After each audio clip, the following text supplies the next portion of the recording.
Assalamualaikum warahmatullahi wabarakatuh. Halo, apa kabar semuanya? Saya Happy Milaniani, senang sekali bisa menyapa teman-teman semua di acara BTP Talk Podcast. BTP Talk Podcast adalah podcast yang diselenggarakan oleh Direktorat Bandung Teknopark yang isinya adalah untuk membahas segala sesuatu yang berkaitan dengan inovasi dan entrepreneurship di Telkom University. Oke, baik, untuk episode kali ini kita akan membahas mengenai unit solusi teknologi, khususnya mengenai bagian research and development ya. Nah, untuk itu sekarang bersama saya sudah ada Bapak Istiqmal. Apa kabar, Pak? Alhamdulillah baik, Bu Happy. Ya, Pak Istiqmal ini adalah manajer solusi teknologi. Lalu bersama Pak Iqmal, kita sering nyebutnya Pak Iqmal ya. Pak Iqmal aja ya, Pak ya. Boleh. Oke. Nah, bersama Pak Iqmal ada Mas Yuza. Halo Ibu. Apa kabar, Pak? Alhamdulillah baik. Mas Yuza ya. Siap. Oke. Baik, sekarang jadi nanti ke depannya di episode kali ini kita akan membahas mengenai solusi teknologi, mengenai program-programnya, mengenai produk-produknya juga yang sudah dihasilkan, lalu rencana ke depannya itu nanti seperti apa gitu ya, Pak ya. Oke, nah langsung aja ya ke pertanyaan pertama ya, Pak Iqmal, Mas Yuza ya. Oke, baik. Pak, kan kemungkinan ya masih banyak orang yang belum tahu mengenai solusi teknologi, khususnya mengenai fungsi R&D. Nah, bisa nggak Bapak ceritakan di sini untuk kita semua, sebetulnya urusan R&D di unitnya Soltek ini seperti apa sih perannya? Ya, terima kasih Bu Happy atas kesempatannya. Jadi di BTP ada unit solusi teknologi. Kemarin kita sudah berbicara tentang kekayaan intelektual, layanan kekayaan intelektual. Hari ini fungsi unit solusi teknologi sebagai research and development. Tapi sebetulnya kita lebih suka menyebutnya research innovation and entrepreneurial. Kalau saya ingin menyebutnya ya, karena fungsi kita di sini ingin melakukan riset terkait dengan teknologi dan inovasi untuk menghasilkan produk yang bermanfaat, baik itu internal maupun bisa kita kerjasamakan dengan mitra BTP atau Telyu. Nah, di dalam riset ini kita ada riset di bidang hardware, ada riset di bidang software gitu. Nah, masing-masing kita punya timnya. Nah, hasil dari riset ini kita harapkan bisa kita komersialisasikan, jadi lebih bermanfaat. Nah, bisa kita gunakan untuk internal atau kita komersialisasikan dengan mitra gitu. Nah, sehingga ada nilai value tambah yang kita peroleh dari inovasi ini gitu. Selain bermanfaat untuk value, juga bisa bermanfaat bagi masyarakat. Bahkan ada nilai ekonomi yang bisa kita dapatkan untuk NTF value. Oke, jadi tujuannya untuk akhir-akhirnya itu adalah untuk mendapatkan nilai ekonomis buat Telyu gitu ya. Betul, harapannya produk yang kita kembangkan ini bisa kita komersialisasikan, baik berbasiskan kekayaan intelektual maupun kemitraan. Nah, dalam rangka mencapai hal tersebut, tentunya kan Soltek juga di BTP tidak bisa bekerja sendiri ya Pak ya. Betul. Nah, bisa diceritakan mungkin Pak kolaborasi yang sudah dilakukan atau mungkin akan dilakukan agar tadi yang Bapak ceritakan akhirnya bisa melakukan komersialisasi itu bisa tercapai. Iya, bentuk kolaborasinya kita saat ini bisa ke internal maupun ke eksternal gitu. Kalau ke internal kita tentunya bekerja sama dengan fakultas-fakultas, KK, research center, kemudian direktorat-direktorat yang juga mempunyai kepentingan dalam pengembangan inovasi. Nah, terkait bidang 4, nah kita punya research center gitu ya. Dan kita kolaborasi dengan research center, kemudian di fakultas juga kita berkolaborasi tidak hanya ide, kemudian produk apa yang mau dikembangkan, tapi juga beberapa kemitraan untuk pengembangan produk. Kita juga bekerja sama terkait SDM-nya. Oh gitu. Jadi kalau gitu ketika mengembangkan sesuatu itu mungkin saja bukan tim Soltek saja gitu yang bekerja sama di situ gitu ya Pak ya. Tadi semuanya diikutsertakan. Betul. Nah, kita kan ada proses kerjasama dengan mitra gitu ya, terkait pengembangan produk yang nantinya akan digunakan oleh mitra. Nah, untuk SDM-nya kita tidak hanya dari BTP, tapi kita juga mengajak kolaborasi dengan fakultas, research center dan sebagainya, agar produk tadi tidak hanya jadi bermanfaat bagi mitra, tapi kita juga mendapatkan nilai tambah. Pertama, portofolio, kedua, pengembangan SDM dengan ikut serta dalam pengembangan produk. Dengan mitra tentunya pemahaman, knowledge, dan skillnya akan meningkat juga. Dan tentunya ada nilai tambahnya kan, penghasilan dan MTF bagi value. Oke Pak, terus kalau produk-produknya sendiri, tadi Bapak kan menciptakan produk, inovasi gitu ya, bisa diceritakan Pak produk yang sudah dihasilkan, inovasi yang sudah dihasilkan oleh tim Soltech ini apa saja Pak?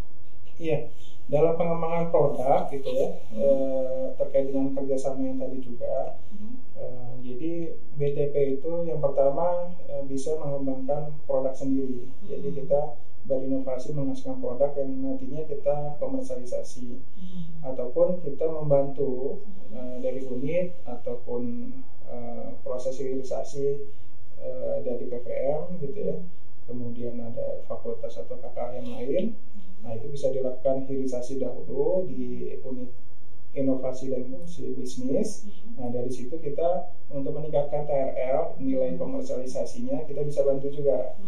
Nah, jadi ada dua jalan. Nah, kita mengembangkan produk sendiri BTP, ataupun kita meningkatkan atau membantu TRL dari inovasi yang ada di TLU untuk nantinya untuk siap komersialisasi. Nah, terkait pengembangan produk, nah kita mempunyai perencanaan pengembangan produk. Di antaranya ada hardware, ada software. Kalau di hardware, beberapa produk yang sudah kita hasilkan, contohnya smart presensi menggunakan long range RFID, kemudian smart door lock, smart locker, dan sebagainya. Nah, untuk software, kita ada beberapa produk yang sudah kita hasilkan yang kita gunakan internal maupun di eksternal. Untuk internal misalnya kita mengembangkan aplikasi MyBTP. Nah, aplikasi MyBTP ini digunakan untuk layanan administrasi HKI, satu TLU gitu ya, tes TLU. Nah, kemudian ada juga PMO, Project Management Officer, yang digunakan untuk membantu kita di dalam memanage administrasi project ataupun kerjasama dengan mitra. Kemudian yang sedang kita kembangkan selanjutnya adalah Treno dan Easy. Jadi Treno adalah platform pelatihan untuk membantu administrasi pelatihan, dan Easy, nah itu adalah salah satu program unggulan yang sudah selama 3 tahun ini dikembangkan oleh BTP. Ya, harapannya adalah menjadi produk unggulan TLU nantinya. Nah, karena dia berbasiskan sistem informasi akademik yang mempunyai beberapa keunggulan nantinya. Nah, itu diantaranya beberapa produk. Nah, produk-produk tersebut sudah digunakan baik itu internal maupun sudah dikerjasamakan dengan pihak eksternal. Contohnya terakhir kita kerjasama dengan kolaborasi dengan DCS Ibu Runit, itu menggunakan aplikasi Easy akreditasi di Poltesa. Nah, Easy ini juga sudah digunakan juga di IBIK. Nah, harapannya dengan kolaborasi dan penggunaan aplikasi yang dikembangkan oleh BTP, nah, aplikasi kita ini akan semakin lama semakin baik gitu ya. Dan tentunya bisa lebih luas lagi untuk dipasarkan. Gitu ya. Jadi tadi ya ada dua aliran besar lah gitu. Yang pertama adalah memang pengembangan dari Soltech sendiri produknya. Betul. Yang satunya lagi adalah melayani gitu ya, melayani permintaan researcher di TLU gitu ya Pak ya, atau startup juga mungkin ya. Iya. Untuk meningkatkan TRL ini mereka gitu ya, produk mereka. Tentunya ada proses hilirisasi ya Bu Happy ya, dari invensi atau inovasi yang sudah dilakukan teman-teman di fakultas, bisa dilalui program di PPM gitu kan. Nah, itu dihilirisasi lagi di IB gitu ya. Ada program misalnya tematik gitu ya. Hibah inovasi ya. Hibah inovasi betul. Nah, jika masih memang diperlukan pengembangan lebih lanjut supaya lebih siap untuk dikerjasamakan di industri, kita bisa bantu. Contohnya kemarin kita membantu aplikasi Siapdes gitu ya, untuk bisa lebih ready lagi untuk diterima di dunia usaha atau dunia industri. Oke. Nah kalau gitu berarti lumayan sibuk ya Pak ya. Alhamdulillah. Banyak kan berarti yang harus dikerjakan gitu. Nah, apakah Soltech sendiri tuh punya semacam roadmap untuk pengembangan produknya Soltech sendiri? Iya. Tentunya dalam pengembangan produk kita juga harus mempunyai perencanaan ya, lebih supaya hasilnya bisa optimal sesuai dengan SDM dan tentunya budget. Nah, terkait dengan roadmap, memang selama ini kita sudah mengembangkan beberapa produk gitu ya. Nah, untuk tahun 2023 ini roadmap kami di TW1 misalnya kita ingin menyelesaikan fokusnya ke Easy dan pengembangan Treno lebih lanjut. Nah, untuk aplikasi Easy yang sudah selesai itu ada 4 aplikasi. Yang pertama aplikasi akademik, kemudian feeder, akreditasi, dan PMB. Nah, untuk TW 2, 3, dan 4 ini kami masih mengembangkan terus sesuai dengan roadmap. Ada aplikasi human research, payment, dan sebagainya. Harapannya di TW 4 ini aplikasi Easy ini bisa betul-betul ready gitu ya untuk dipasarkan secara penuh gitu. Oke, baik. Sekarang kita ke Mas Yuza deh ya. Mas Yuza, kan tim developernya sendiri tuh kerjanya sama Mas Yuza gitu ya, sangat erat dengan Mas Yuza gitu. Nah, bisa cerita Mas di sini, ketika tadi yang disampaikan Pak Iqmal ya, produknya kan tadi sudah disebutkan cukup banyak. Selain itu juga melayani permintaan dari Civitas Telio untuk pengembangan produk mereka sendiri gitu ya. Nah, dari sudut pandangnya Mas Yuza sebagai asisten manajer di sini gitu ya, apa saja sih teknologi yang harus dimiliki oleh Soltech gitu sehingga mampu melakukan itu semua? Ya, baik. Terima kasih Bu Happy. Jadi kalau dari pengembangan software sendiri, kami sebenarnya nggak banyak-banyak banget Bu orangnya. Jadi kita punya ada 19 tim. Ada 3 sistem analis, di mana sistem analis ini harus menguasai yang kita sebut sebagai Scrum untuk pengerjaan aplikasinya. Jadi sistem analis ini juga kita sebut kalau dalam Scrum itu ada product owner. Jadi mereka sebagai yang memiliki produk tersebut dan melit kerja dari produk tersebut gitu ya. Kemudian kita punya sekitar 6 atau 7 programmer, di mana mereka itu kalau di kita itu tidak membedakan antara programmer front end sama back end. Jadi kita pakainya full stack. Kemudian karena ini aplikasinya itu berbeda-beda gitu ya, kita ada yang mengejar pasar, ada yang mengejar level tingkat 2 gitu. Untuk yang mengejar pasar kita sebutnya adalah aplikasi MVP. Aplikasi MVP itu kita kembangkan dengan menggunakan teknologi atau bahasa pemrograman itu menggunakan PHP karena relatif lebih mudah gitu ya.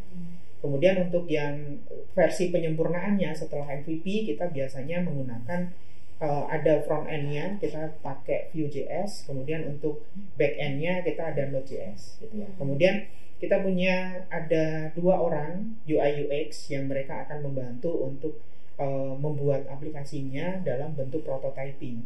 Nah, prototyping sendiri itu kita menggunakan Figma. Kemudian ada 2 orang lagi, yaitu adalah technical writer. Jadi teman-teman technical writer ini adalah mendokumentasikan produk-produk kita yang dikembangkan oleh sistem analis dan programmer tadi.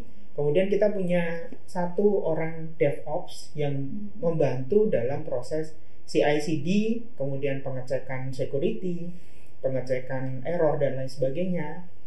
Itu ada proses DevOps, kita CI/CD-nya menggunakan Docker, menggunakan kontainer berbentuk Docker gitu. Kemudian ada 1 orang DB Engineer. DB Engineer sendiri ini membantu untuk proses storage-nya atau pengembangan di sekitar database-nya. Nah, kita untuk database sendiri kita menggunakan PostgreSQL. Kemudian untuk yang modelnya ada analitik gitu ya, ada analitiknya kita menggunakan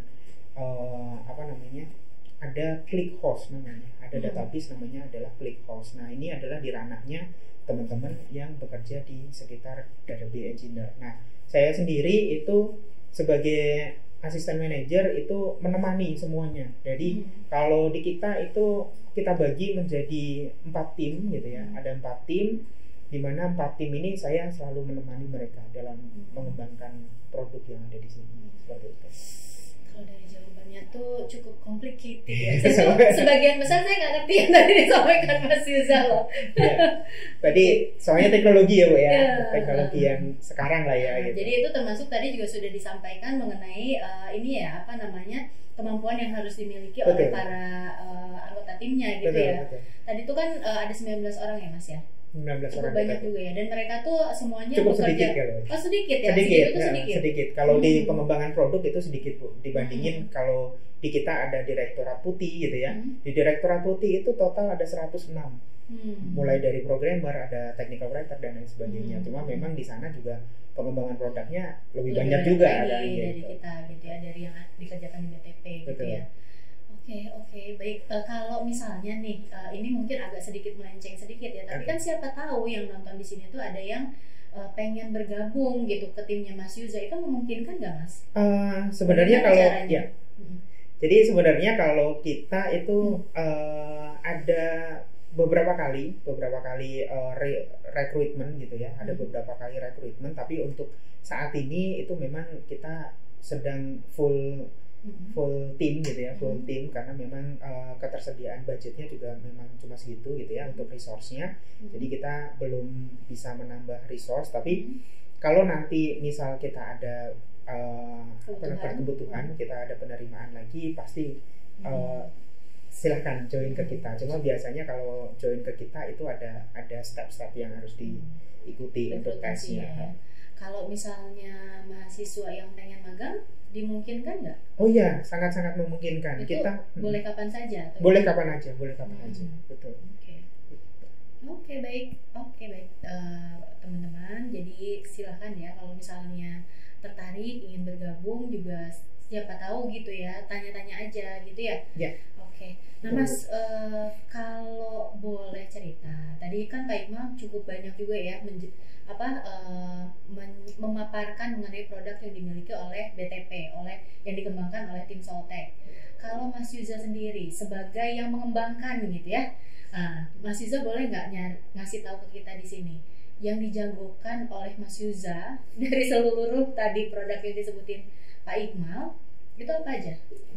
Baik, sebenarnya kalau dari tahun 2022 sampai 2023 ini kita sedang fokus di pengembangan atau komersialisasi 3 produk, tapi di dalamnya sebenarnya ada lebih dari 1 aplikasi, yaitu adalah Traino, ada Easy sama Oasis.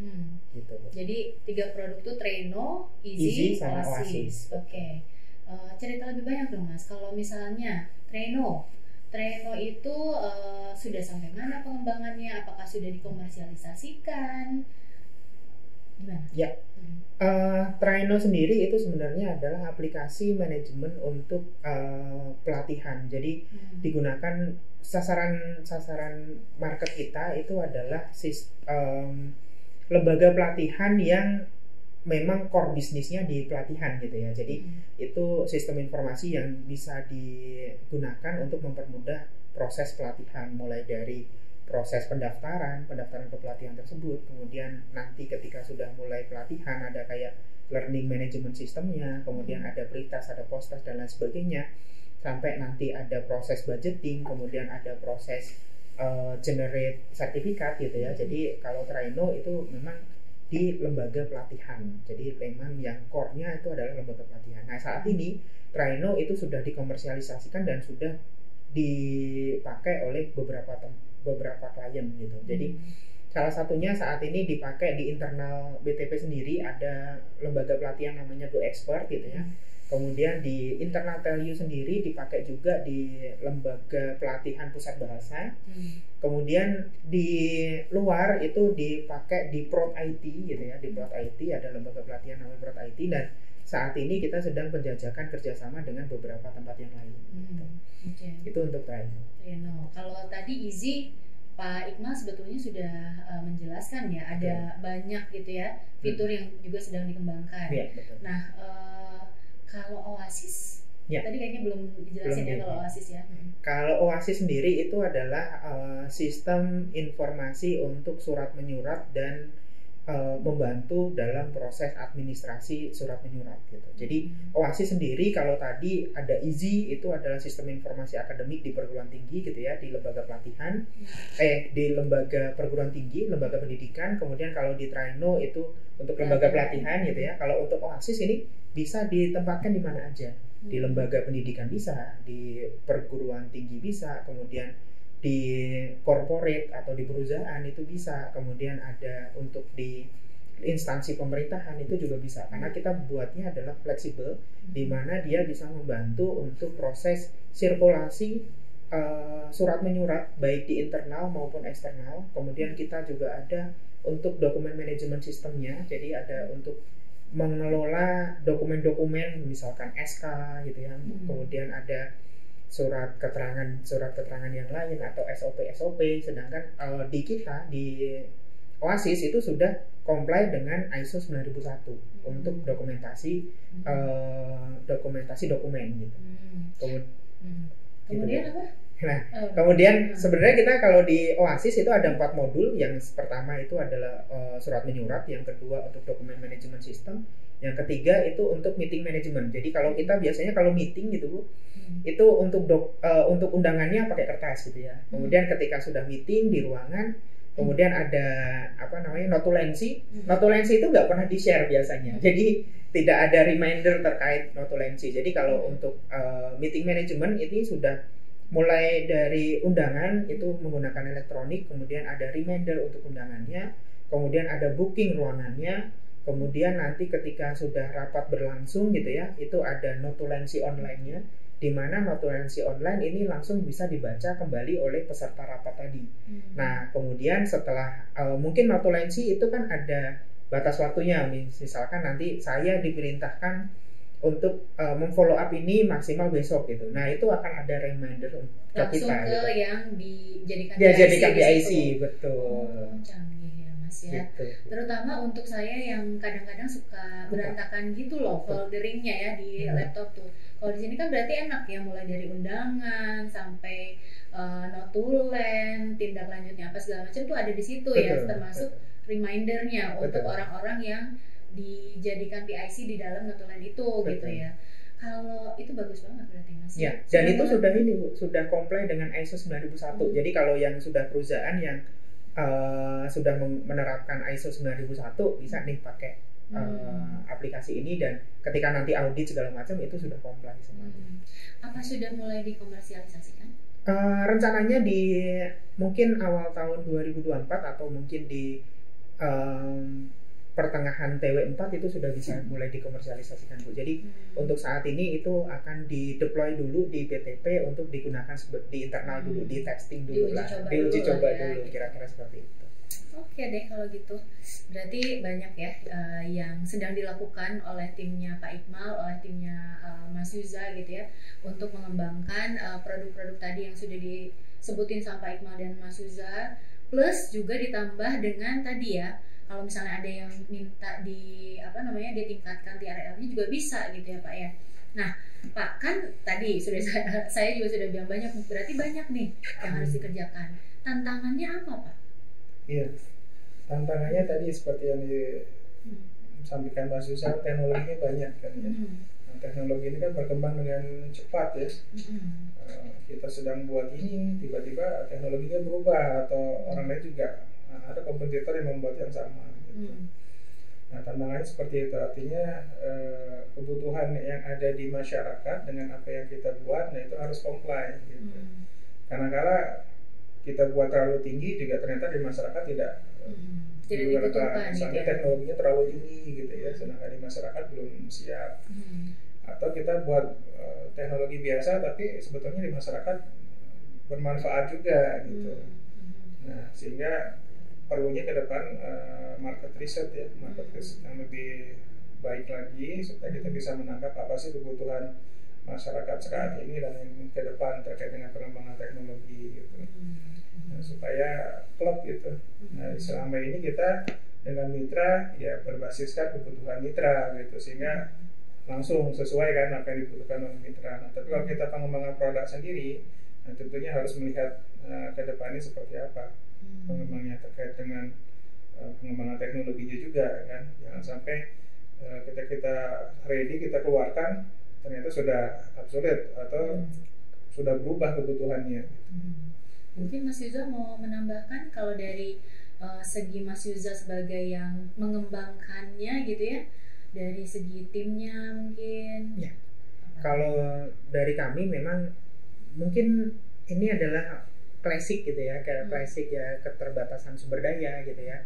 Walaupun tadi dibilangnya 19 itu apakah banyak, kalau di pengembangan aplikasi itu termasuk yang sedikit gitu. Jadi apalagi produk yang kita kembangkan itu cukup banyak dan kita juga harus bekerja untuk permintaan dari internal gitu.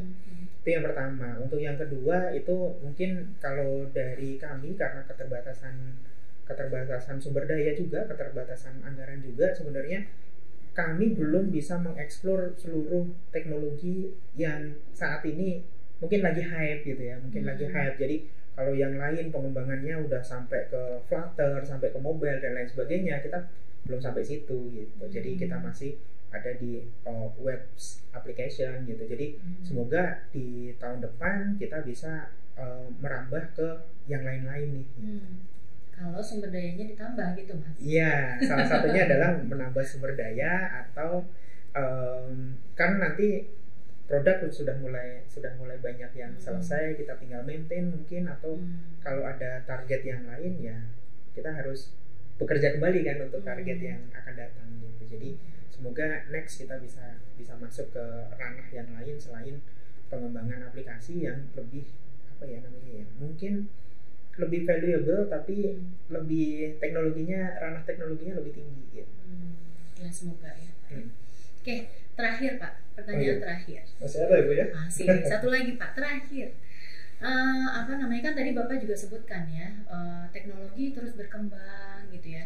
Nah untuk yang nonton mungkin kan nggak terlalu melek teknologi lah, bisa mungkin Bapak share kira-kira nanti ke depannya tuh apa sih yang akan dikembangkan, teknologi seperti apa sih yang akan berkembang di masyarakat, lalu bagaimana nih tim Soltech menanggapi itu? Iya. Kalau kita lihat perkembangan sekarang ini dan yang lagi ramai kan terkait dengan big data dan artificial intelligence ya Bu ya.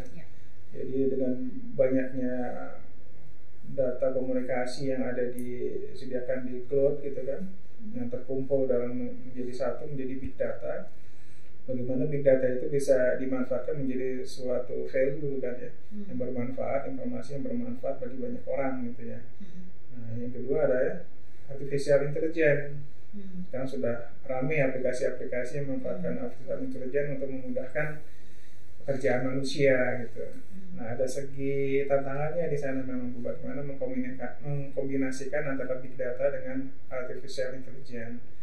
Nah mungkin kedepannya kita juga harus mulai ke sana gitu ya, bagaimana aplikasi ataupun perangkat-perangkat yang kita buat bisa mengakomodasi atau terhubung dengan big data tadi, termasuk melakukan analisis, kemudian ada artificial intelligence di dalamnya yang digunakan untuk melakukan proses dan memudahkan hasil untuk melakukan analisa.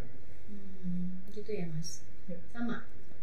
Menurut pendapat Mas Yuza juga sama? Iya, memang sekarang areanya sudah bergeser ke big data gitu ya, kemudian ada artificial intelligence. Di Easy sendiri sebenarnya ada salah satu produknya yaitu adalah AI service. Memang kita sudah merambah ke artificial intelligence untuk perguruan tinggi. Jadi digunakan untuk memprediksi apakah mahasiswa ini gitu ya, mahasiswa masih di tingkat 2 misalkan, apakah mahasiswa ini akan lulus tepat waktu, apakah akan lulus tidak tepat waktu, atau bahkan DO berdasarkan pola nilainya dia selama dari semester 1 sampai semester 4, atau kalau dia baru semester 3 berarti dari pola nilainya dia dari semester 1 sampai semester 3.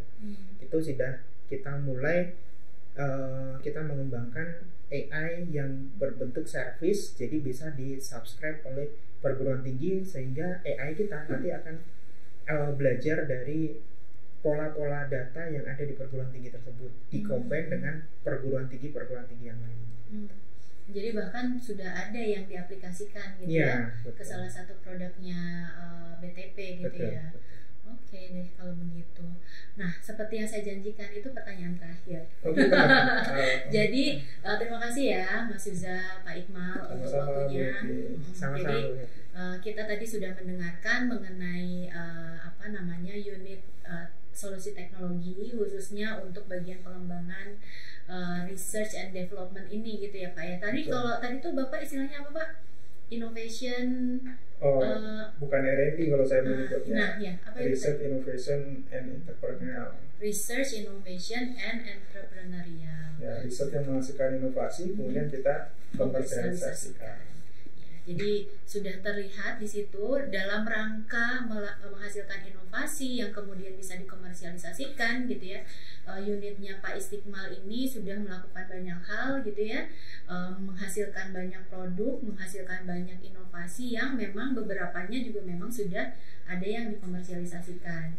Kemudian melihat perkembangan ke depan juga ternyata sudah ada yang diaplikasikan di beberapa produknya gitu ya, seperti yang tadi kan ada AI di Easy gitu ya. Nah mudah-mudahan sih nanti ke depannya produk-produknya BTP itu memang selalu bisa menyesuaikan dengan perkembangan teknologi, plus juga yang tadi disampaikan Pak Iqmal itu bisa sesuai dengan kebutuhan di pasarnya gitu ya Pak ya. Makanya tadi harus Pak Iqmal bilang harus melakukan market research yang lebih intensif gitu ya, biar nanti betul-betul bisa diterima gitu. Oke, itu aja teman-teman semuanya untuk episode kali ini. Terima kasih sudah menyimak BTP Talk Podcast. Untuk informasi lebih lanjut nanti teman-teman bisa melihat ke website kita. Websitenya adalah btp.telkomuniversity.ac.id, atau kalau misalnya males gitu ya browsing di website, bisa juga menghubungi ke hotline-nya BTP, nomornya 0811 22339963. Nomor cantik ya, lumayan cantik lah ya. Oke, gitu aja teman-teman semuanya. Saya Happy Melaniani. Sampai berjumpa lagi di podcast yang berikutnya. Assalamualaikum warahmatullahi wabarakatuh. Waalaikumsalam warahmatullahi wabarakatuh.